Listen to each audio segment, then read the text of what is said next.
Hello, everyone, and welcome to the I Listen to Everything show. I'm your host, Nate James, and I am so happy to be recording this first ever episode for you today. We've got a great show lined up, starting with Release Radar, moving on to an album review, and finishing off with a music draft with one of my good friends, Alex Zeichus. If you enjoy this kind of content, please remember to follow us on all platforms and social media so you won't miss a single episode. Let's get into it. I got lyricism on tab like an iPad, meaning with a vibe coupled up, that's a dyad. I keep penmanship charging up like a NICAD, heavy class loaded with some ammo and a notepad. I don't got no Prada yet, but I know how to shop swag. Alrighty, to get things rolling, we are going to begin with Release Radar. Now, those of you who are Spotify users know about this function. It is the little bell in the right-hand corner that basically shows you all of the most recent releases from the artists who you follow. And so the Release Radar segment of this show is going to be me going through my Release Radar on a weekly basis and giving a quick review of the highlights and the lowlights of the various artists that I follow. Now, when it comes to mainstream artists, you know, the really, really big names, I follow pretty much all of them. So you're going to get a really, really inclusive and diverse, as well as I guess mainstream again. That's really the only word that can describe that pretty well. You'll get to hear all of the mainstream stuff, but I am constantly looking for new artists. So I would love it if you would send me a DM on Instagram or send a voice message through the Spotify for Podcasts app. I think that there's a link to that in the description here. I am happy to check out new artists. I'm constantly looking for that, and I'm looking to add to my release radar. And so if you're an artist yourself, send me a DM so that I can put you on my release radar. All right, going through today, we really are going to be starting off with a bang. I am not one to very often give 10 out of 10 ratings. I'm typically really critical of music, but we had a 10 out of 10 released this last week, and that song is Half-Life by Livingston. I really can't say too much about this song, meaning I can't overestimate this song. It's everything about it is exactly the type of thing I love. The lyricism is deep, it's clever, it communicates an emotion really, really well. The production is unique, and he does that all himself. He's an independent artist, so it's even more impressive. The mix on his voice is unlike anything that artists are doing right now. Some of the techniques that he does is just different, and it's really nice to get a new flavor in the middle of, you know, a really, really oversaturated market. It's hard to stand out, and he really stands out. So I cannot recommend that song enough. Half-Life by Livingston. That honestly is, at least in my opinion, one of the only 10 out of 10 songs to release so far this year. So it's definitely going to be a contender for Song of the Year. Let's see. So we had 2 giant album releases, but we'll get to that in a little bit here. KB, who is a Christian rapper, released his first ever, at least as far as I know, his first ever drill type song called Glory to Glory. It was really good. I wouldn't say it's anything too terribly special, but the fact that a non-drill artist made a drill song, it was still lyrical and it sounded really good. You know, that's a 7, probably a 7 or 8 out of 10 for me. Torrin Wells, who is one of my favorite voices in CCM right now, released a song in collaboration with Lecrae. I think it's if I'm not mistaken, it's a remake of an earlier song that he's made. I liked it. A 6 out of 10 for me. Nothing too special, but definitely worthwhile. Another huge highlight, Wolves at the Gate, which is I guess you would classify them as metalcore. They've kind of done a lot of stuff that spans across different subgenres of metal, so I'll just say metal. They released a song called Attack that is exceptionally good. Nick Deddy has been one of my favorite vocalists for a while now. The first time I saw him was when Wolves at the Gate was one of the bands performing. Who were they with? They were with From Ashes to New, Rain City Drive, and Memphis Mayfire. It was an incredible show. I got to meet Nick Deddy. I met him there, and I've met him 1 or 2 places after that. Talked to him at Furnace Fest. Really great guy, exceptional vocalist, commands the stage. And this song is no exception. It's just their whole catalog is great, and this song is really, really good too. So that would probably be a 7.5 out of 10 for me. So go check out Attack by Wolves at the Gate. The 2 lowlights, the 2 lowlights that I wanted to mention from this week come from AJR, which is mind-blowing. and Logic, which is also abnormal. These are two artists, well, I guess one artist, one band, who I typically really enjoy, that kind of disappointed me this week, but both for different reasons. We'll start with the more lighthearted one. Logic released a song called Noel, which sounds to me like it's going to be the intro track to his album. But it's just, there's too much nothing in this song. I know that's totally contradictory, but this is 3 minutes and 19 seconds where the majority of the song is literally just some sampled vocals and instrumental in the background. And to me, if you're gonna do something like that, you shouldn't make it very long. And I mean, you probably shouldn't do that in the first place. Like, I'm totally down for album intros if that's what this is. The two songs, if you look at my two albums that I've released, both songs have an instrumental that kind of builds a little bit, and it takes a little while to build. So I get that. I understand it's a stylistic choice, but to have a 3 minute and 19 second song where nothing really happens, it's just, I don't know. Maybe, if you disagree with me, let me know why. Maybe you understand his story arc a little bit more. To be honest, I enjoy Logic, but I haven't delved deep into his brand or anything. So if you understand more, let me know. It's just not an artistic choice that I like. As for AJR, they released a song called God Is Really Real. Now, even though Christianity is not really a part of my brand, like I don't make Christian music, this isn't necessarily a Christian podcast, I am still a Christian, and it is the biggest part of who I am. It is who I am. Jesus is my savior, and that affects everything that I do. So naturally, when I see a song released that's called God Is Really Real, and it's by a typically secular band, I'm like, oh, that's cool. Let's look at it. I still remember when Eminem released, well, I guess it wasn't necessarily just his song, but he worked with DJ Khaled and Kanye West on that song Use This Gospel, the remix. That was one of the most exciting songs for me to see released, because it was like, these are three, I guess not Kanye, but two typically secular artists who released something that's praising God. I really appreciated that. So naturally, I go to this and I see it in my release radar. I'm excited, so I pull it up, and on the single page, I see that it has the little explicit mark, and I'm like, oh, great. And so I decided to play it, because usually, not usually, but sometimes that little explicit mark can actually be wrong. If it's a band that's usually explicit, sometimes their label won't remember to remove the explicit label. So I was thinking, you know what, I'll just listen. And I was disappointed completely by what I heard. So I really got my hopes up. Sonically, as far as the song sounds, it's pretty good. AJR's unique, and I do like them usually. This was a letdown though.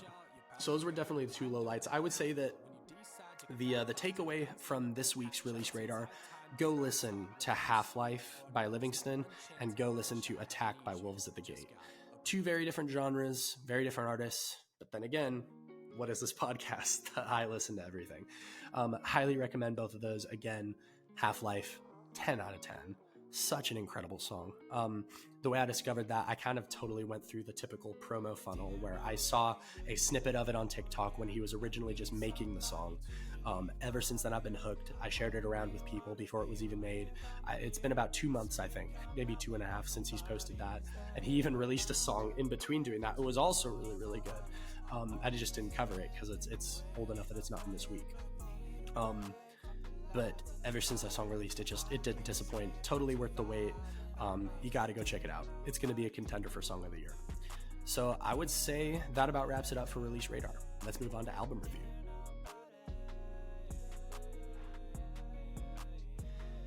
This week for Release Radar, it was kind of difficult because, at least for this first season, at least I'm thinking it'll be this first season, I'm only going to review one album per episode. Now that may eventually change. I want to keep these pretty short, especially in the beginning. I don't want y'all to have to sit here for a super long time. I just want to hit what I want to hit and then close it out. So I had to choose between two really big projects, and that of course is Speak Now by Taylor Swift and Pink Tape by Lil Uzi Vert. Two huge artists, two of the biggest artists in the world, both released. And those of you who know me, I'm not a huge Taylor Swift fan, but Speak Now is my favorite album from her, and it has my favorite song on it. So, you know, I was interested for sure. Oh, and by the way, see if you can guess what my favorite song from Speak Now is. Put it in the comments. But of these two albums, I like Pink Tape more. So we're gonna go ahead and review that. Now, when I review albums, usually this episode's a little different. I'm still, I'm figuring everything out. What I usually want to do when I review an album is give a song by song review and rate each song individually, and then give the average at the end. That's the album review.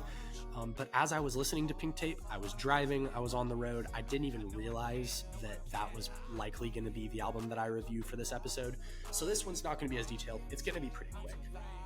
I'm basically just going to give my overall rating, my favorites, my least favorites, and my concluding thoughts. So it's important to note, I haven't really been a huge Uzi fan. I never really listened to his stuff. I haven't gone down the rabbit hole of his discography. Maybe I need to. So I didn't know what to expect coming into this because, again, I just haven't listened to him before. But right off the bat, he completely surprised me with Flooded the Face. And I know if I'm remembering correctly, that is in the charts right now, Flooded the Face. I mean, I'm sure the rest of it is, but I remember seeing Flooded the Face towards the top. That'll be another segment in future episodes, is reviews of the Billboard charts and the other charts and whatnot. We're keeping this episode pretty quick. But yeah, so I really enjoyed Flooded the Face. I thought that his cadence was really good. The mix was good. The 808s hit in the exact way that they needed to. Production through this whole album was pretty awesome. He kind of lost me with the next two songs.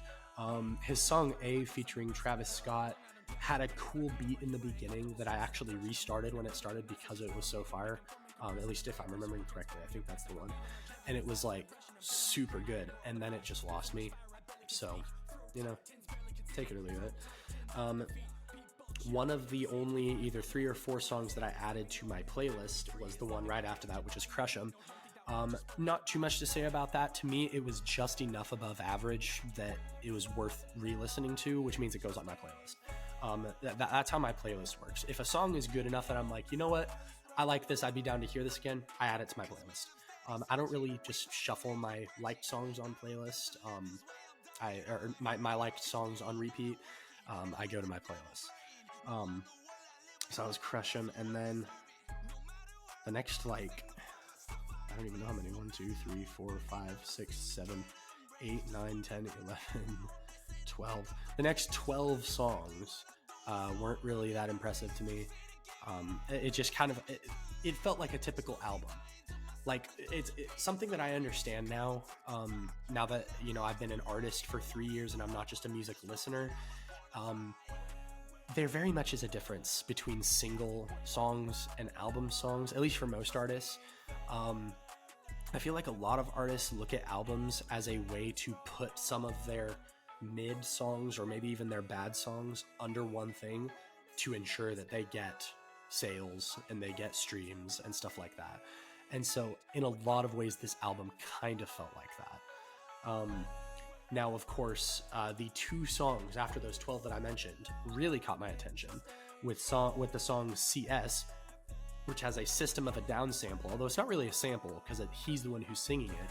But it completely caught me off guard because it was totally metal, and I'm a metalhead. I mean, I like all music, but metal and rap are my 2 favorite genres. So to see one of the most famous rappers in the world do a literal metal song was pretty cool.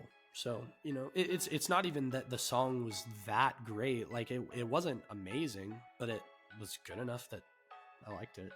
And then the very next song he featured, Bring Me the Horizon. As soon as I saw that, I was like, what in the world? This is crazy. And I listened, and it's a good song. And then he has another metal band later. I mean, it's questionable, but it's baby metal. I'm not a huge fan of that personally, but I guess it's technically metal. And so literally, and then right after both of those, we had Pluto to Mars, which I also added to my playlist because literally almost for the sole reason that the bass in that song is just smooth as butter. I love listening to that. You don't even need bass boosters. I'm a bass head, so I like bass boosting stuff. If I bass boost it too much, it actually is overwhelming because the bass is on its own so good in that song. So Pluto to Mars is great. Um, and that was really the last one that really resounded with me. He has some good features on this. I would say the best ones definitely Bring Me the Horizon. He has big ones like Nicki Minaj, Travis Scott, Don Toliver, but Bring Me the Horizon is definitely the best feature on there. Really enjoyed that. As a matter of fact, I think I actually added that to my rock playlist. Overall, I would give this album,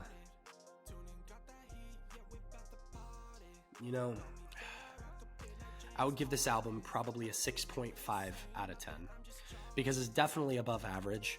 I definitely liked it. There were multiple songs I really enjoyed, but to me, most of the value in this album comes from the fact that it is so experimental.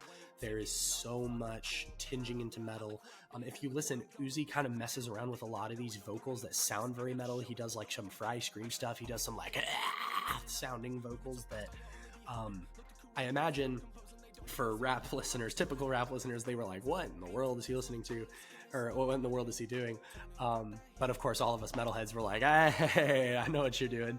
And I think that it's really cool to see one of the biggest rappers in the world embracing metal and promoting metal, because now there are hundreds of millions of people who previously maybe weren't influenced by metal, and now they get to hear Bring Me the Horizon. Like, that's a big deal. And to anybody who hates on that, who talks about, oh, Bring Me the Horizon, why would you collaborate with Uzi? Or Uzi, why would you collaborate with Bring Me the Horizon? People like that are honestly the reason why so many people don't know about such incredible bands and artists. Like, we've got to stop gatekeeping. Like, just because metal gets popular through a huge name, why should that be a bad thing? Like, that's great. Now more people like metal, and now our metal bands, they're getting richer. So as a fan of multiple genres, I love seeing hybrids of genres, and so I really do applaud Uzi for this, and I applaud Bring Me the Horizon for this, and everybody else who was involved. I want to see more of it, and I think that there really has been a shift in the industry where people are finally beginning to accept metal, because rap and hip-hop was accepted a long time ago, and it became the most popular genre within the last decade or so, but metal has phased out. I mean, true metal, like actual metal. My metalheads know what I'm talking about. I love Metallica. I love, all these bands that they would typically call thrash metal. That's not the metal I'm talking about. That had its era.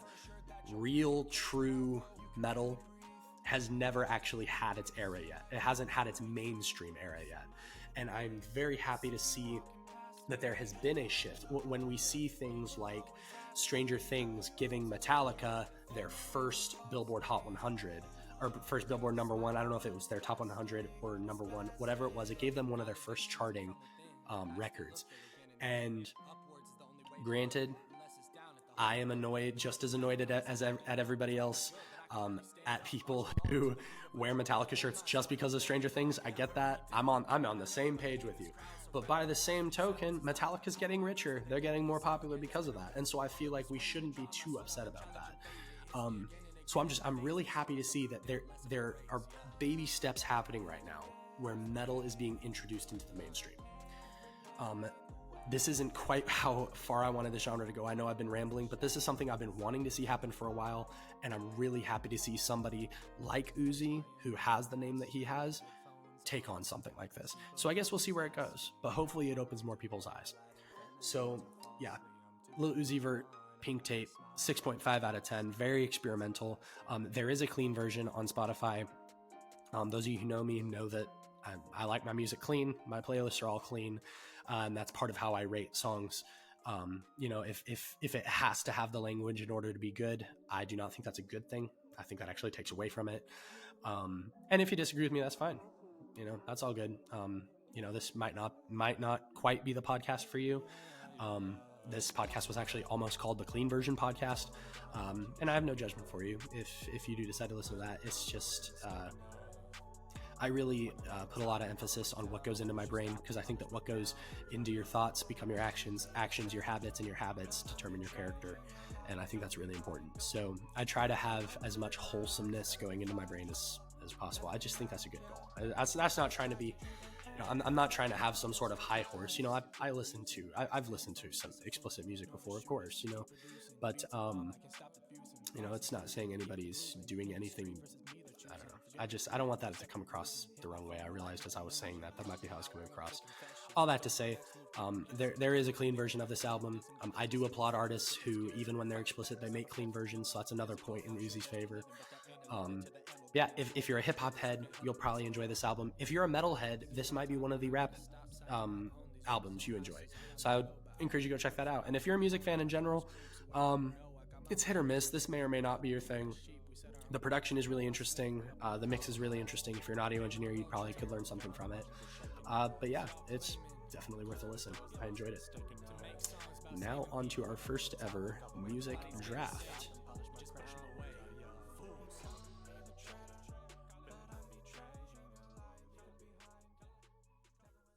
Classic rock band draft. Mm-hmm. So basically what we're going to be doing, right, is pretty simple. You're going to come up with your 5. I'm going to come up with my 5. And then the listeners are going to vote on who has the better one. So, ladies and gentlemen, I would like to introduce you to my best friend, Alex Zeichis. He is an incredible guitarist and a certified bum.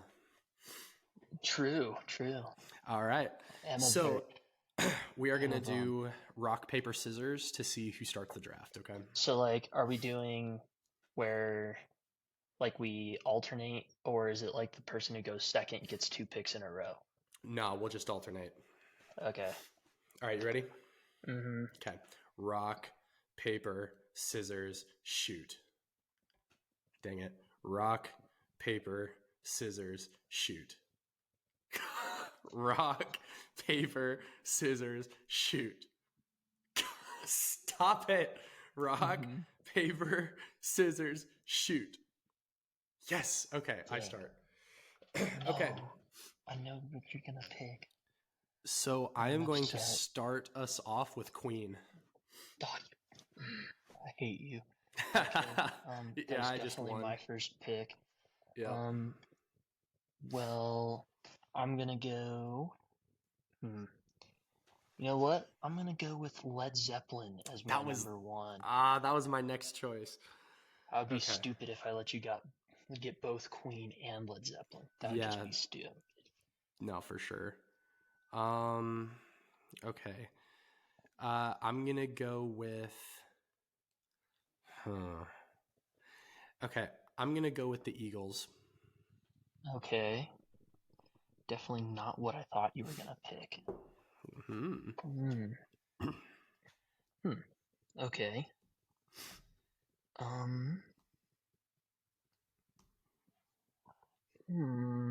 I think I'm going to take... Yeah, I think I'm going to take Pink Floyd as my number 2. Okay, that's some value.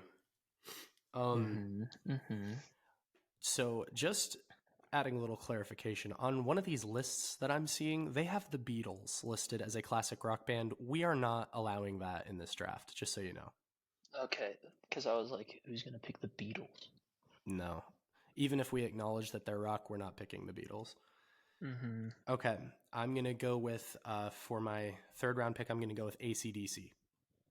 Okay, that's good. Some good value out of that pick. For sure. All right, I'm going to go to one of my personal favorites. Okay. And good value in the 3rd. I know what it's going to be. Can I guess? Van Halen. I knew it. I literally was going to say it's going to be Van Halen. I knew. That was going to be my next one.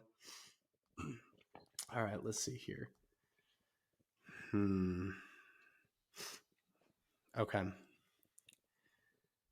So these guys kind of fell off. But I think they might still be worth putting in here. All right. You know what? I'm going to do it. Kiss. Okay. That is a terrible pick. I'm just kidding. Kiss is good. Kiss. Kiss is good. You like Kiss? I do personally. Never thought you did. I didn't think you did. I want to rock and roll all night. Anyway. Okay. Okay, your turn. 4th round pick.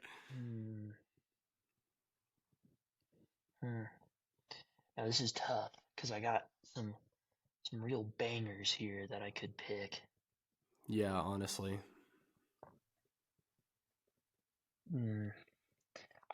I'm personally not big on them, but I can't not take Guns N' Roses.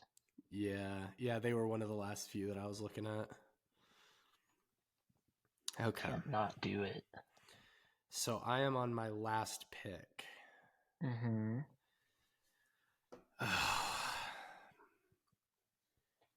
Okay. Okay. I am going to pick. I know what my final pick is. Okay. And when it comes down to just sheer popularity, it's probably not even in this draft. But with how, like, if they didn't straight up invent actual like metal as we know it, they at least had one of the heaviest influences of all of them. So if you take who I think you're gonna take, I am gonna be upset. For my 5th round pick, I'm taking Black Sabbath. They're definitely not a classic rock band, but yes, they are. They're the first metal band, you dummy. Yeah. You said classic rock bands. Otherwise, I would have taken the Black Sabbath. Bruh, metal is literally a subgenre of rock. Alright, fine. You can have the Black Sabbath. Thanks, I appreciate that. Definitely would have taken them.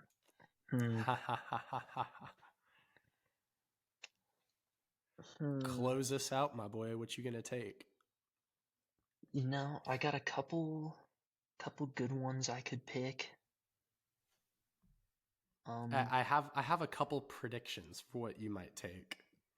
Okay, yeah, hit me with your predictions. What do you think I would take? Okay. So part of me thinks you're going to go just for the value, like just for the fan base and the popularity.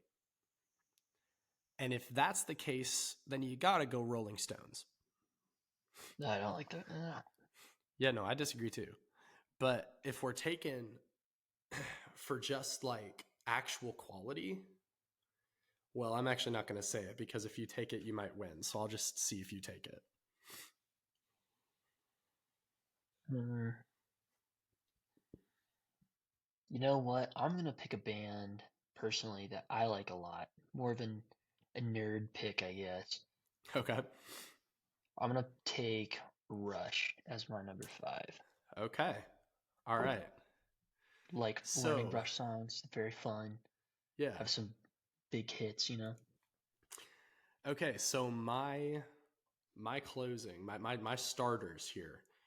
Okay, we got Queen, Eagles, AC/DC, Kiss, and Black Sabbath. Mm-hmm. And you took who? I took Led Zeppelin, Pink Floyd, Van Halen, Guns N' Roses, and Rush. That's actually really close. Like, I feel like that's a pretty evenly matched team, actually. So yeah, I mean, it was a pretty simple draft. How about this? Why don't we each also get 3 bench players? Bench players? Oh, yeah. Okay. These are our starters. Let's get 3 bench. All right. Mm-hmm. You start us off this time since I started with the starters.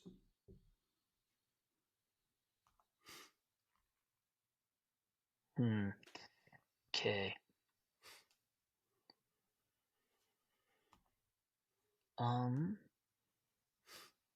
Oh, I'm gonna make you mad.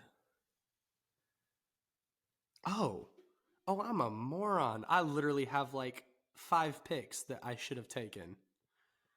Oh, you're Dunskies unless you beat me here. I'm about to have 3 more starters on my bench. Okay.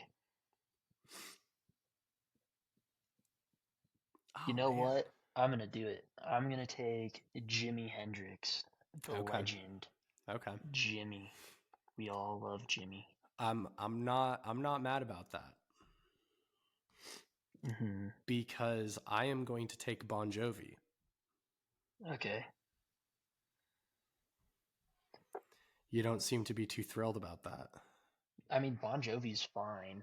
I mean, like, I wouldn't have taken Bon Jovi. I think they have a few good songs, but Okay.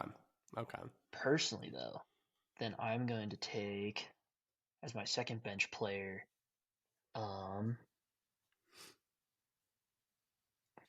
going to take Journey. Journey. Okay, that makes sense. Okay. Oh, man. So it's between those. Okay. You are definitely going to be mad at me, I think, because you're probably going to debate whether or not I'm allowed to do this. I'm taking Metallica. No, you can't do that. Yes, I can. Why can't I? Because you told me this was a classic rock draft. Metallica is a thrash metal band. It is not allowed. You gotta take a different band. Man, I let you bend with Black Sabbath, but not bending with Metallica. Okay. Otherwise, I would have taken Metallica at like my 3. Yeah. I would have taken Metallica, but yeah, no Metallica. Then in that case, I am going to take Fleetwood Mac. Oh, you suck. That was literally my next pick.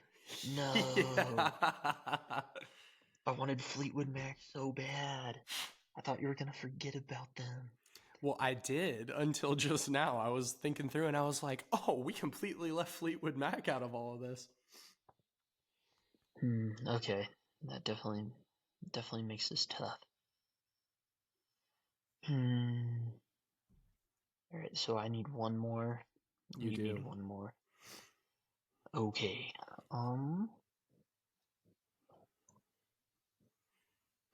We got a couple more. We got like a couple that are kind of just sitting there. I could go real old school though. I'm pretty sure that this podcast does not yet have any old head people in the audience. So you're telling me not to. Okay. I'm telling you, you definitely should, so that I can win.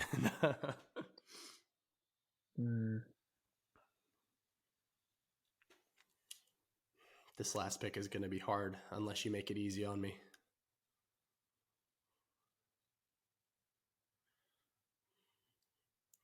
I think that the best part about this whole segment is how absolutely awful your video quality is. Yeah, my video quality sucks pretty good. It's not that good. Yeah, it's the best you've ever looked, though. That is true. I won't debate that. To all my female listeners, he is available. Okay, don't do that. Take him. Snatch him up. Okay. This is fun. I'm really torn. I can tell. Like, I just don't know who to take. You've got 5 seconds. 5, 4, 3, 2, 1. What's your pick? Do we count the Red Hot Chili Peppers? Sure. Yes! Yeah, go for it. Then I'll take the Red Hot Chili Peps. Okay. Love the Red Hot Chili Peps. Okay, so I'll tell you now, since this is the last pick, I can tell you the few that I'm having to choose between. Okay. So we got Def Leppard. Solid. I like Def Leppard. I was considering that. Yeah. We've got Grateful Dead. Okay. We've got Motley Crue. Okay. See, like, that's what I'm leaning towards. We got Lynyrd Skynyrd. The Skynyrd. See, and so, like, those are the ones, although, you know what? No, I know what I'm taking. And it's not any one of those. Okay. I am going to close out this draft with what is, in the end, really, I think, disrespectful. That they are the third on the bench. But I am taking Aerosmith. Yeah, I was definitely considering Aerosmith for a while. Aerosmith, I'm sorry for the disrespect, but at least you're on the draft. I was torn between, I really thought about going old school Chuck Berry, but I really like Chuck Berry, but yeah. See, and that's the hard thing about the drafts is that it's like part of you wants to just go for quality. Like, what's the most popular? What are people going to resign with? And then there's the question of, well, what's actually good? Because, I mean, a lot of the so-called quality stuff actually isn't as good as some other stuff, in my opinion.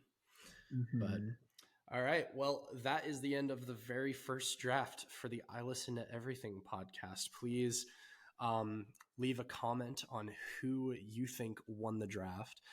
If you want Alex to come back on the podcast, leave a comment about how beautiful he is. And if you never want to see his face again, comment on how ugly he is. And we will see. Maybe I'll put a poll. Maybe I'll put a poll on like my Instagram. Should Alex come back? And we'll see what the people say. But fair enough. Alex, not on the Instagram. Oh, it's gonna be on the gram, bro. Okay. I'm gonna find the best picture of you that I can find, and I'm gonna post it on my story, and I'm just gonna say, "Should this man come back?" How are you? You don't have. Okay. Oh, you don't think I have pictures of you, bro? Mm-hmm.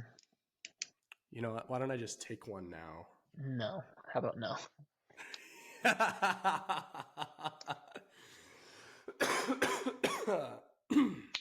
Alrighty. Well, Alex, thank you for joining the podcast. Yeah, no problem. Assuming the people actually want you back, and there's my picture. Which I doubt. Oh, you son. Okay. Oh, that's such a good picture too, bro. Look at this. Oh, I'm sure it is. Yeah, let's not. Okay. Look at how pixelated that is. Oh, that could not be. Oh, that couldn't have gone better. All right. Thank you once again, Alex. We will hopefully see you again on another segment. I hope not. We'll see what the people say. No. Well, this has been really fun. I'm really, really enjoying making these. I'm enjoying talking to all the new people who I've been able to talk to. There are so many more interviews and segments that I'm working on right now that are really going to be a ton of fun, and I think are going to give y'all some really cool insight into how songs are made, how the industry works, as well as just some fun, entertaining stuff. There is a lot more on the way. And so I think that just about wraps up this first episode. Thank you so much for watching. Please hit the bell wherever you're streaming this so that you can be notified as soon as we release the next episode. Like I said, the next episode is in the making right now. So be ready for it. Thank you so much for listening. Music is in our blood. That's why our hearts have a beat. I got lyricism on tap like an iPad, meaning with a vibe coupled up, that's a diet.